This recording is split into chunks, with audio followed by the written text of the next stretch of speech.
This is the new 2021 E-Class, and today we're going to be going in depth into the interior of the vehicle. Today I'll be showing you the 12.3-inch displays, the touchpad, the new Hey Mercedes system, and much more.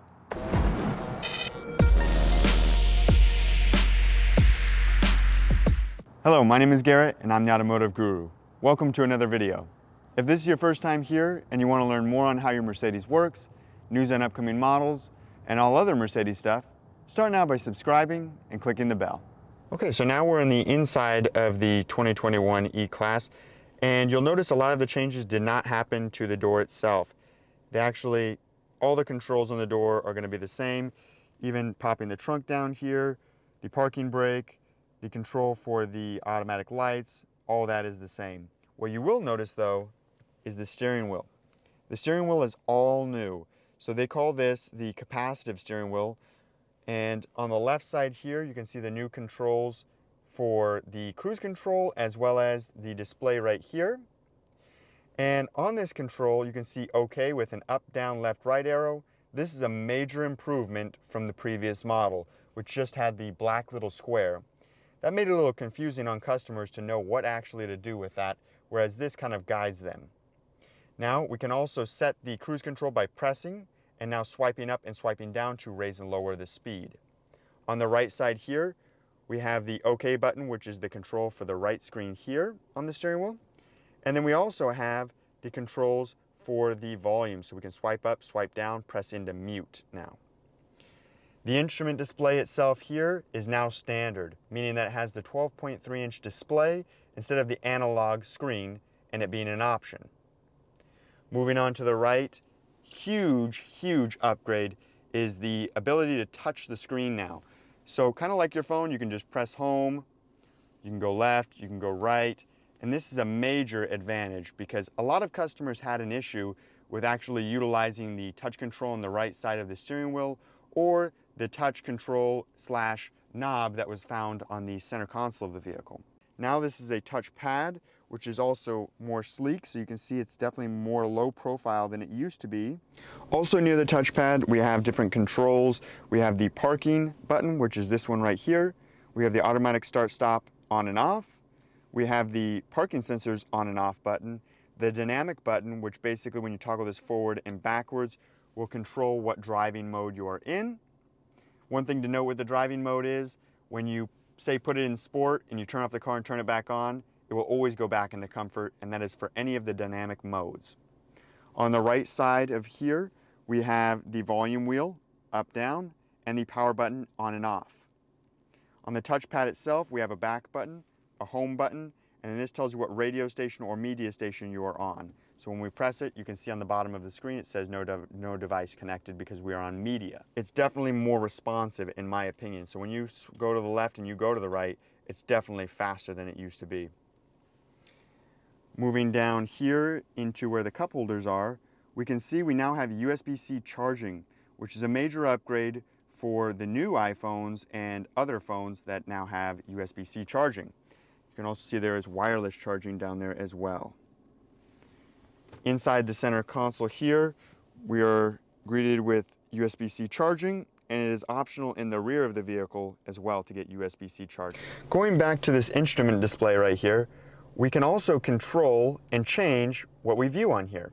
We do this, as I said, controlling with this OK button on the left-hand side of the steering wheel.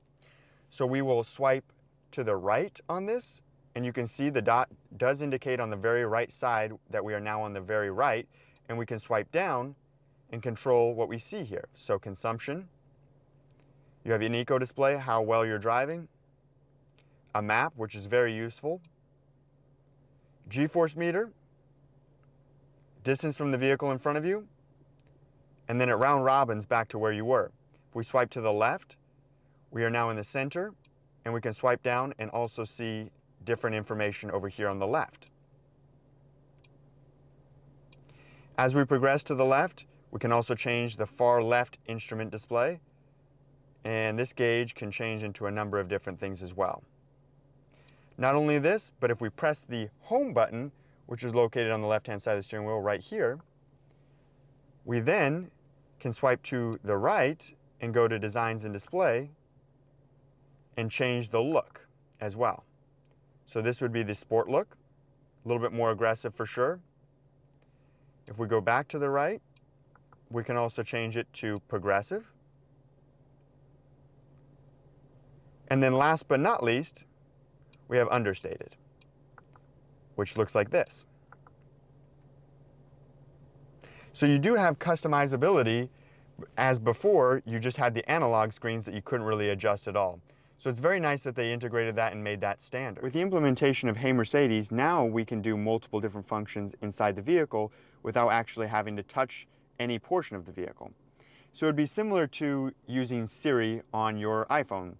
You can tell it to take you to a destination. You can ask it different questions like, what did Amazon stock price close at? But you can also do in-car functions such as, hey Mercedes, how can I help? Adjust climate control to 60 degrees. I'm setting the temperature to 60 degrees. Not only that, but you could also have it adjust the ambient lighting inside the vehicle. You could have it do things such as raise and lower fan speed. You can tell it to take you to the map, to dial phone numbers, different radio stations, and such. So it definitely makes it more convenient and a little bit easier for the user to operate the vehicle. Now, when you first purchase the vehicle, the dealer will have to set up the online services so that you can say destinations and do, say, stock price lookups and things of that nature. As we go up here, we have a new style mirror. Not too big of a deal, but it definitely does not seem as obtrusive or large as it did before. Kind of just is there and you don't really notice it. If you had a previous Mercedes E-Class, you'll notice these buttons up here will be a little bit different, particularly the Me button. So there used to be an I button and a wrench button. Now it is integrated into one button for both the information center as well as roadside assistance for Mercedes-Benz. The overall seating itself has not changed in the Mercedes-Benz E-Class, so it is still very comfortable. This happens to be the MB Text interior, so it is not the leather. Nothing in the back seat itself has changed at all.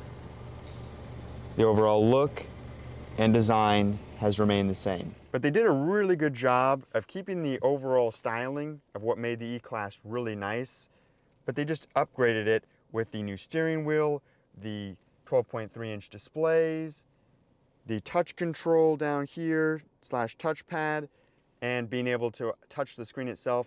Huge upgrade, and I really do like it. Hey, thanks for watching to the end. I really do appreciate it. If you found this video informative, click the like button, hit subscribe, and comment down below with any questions.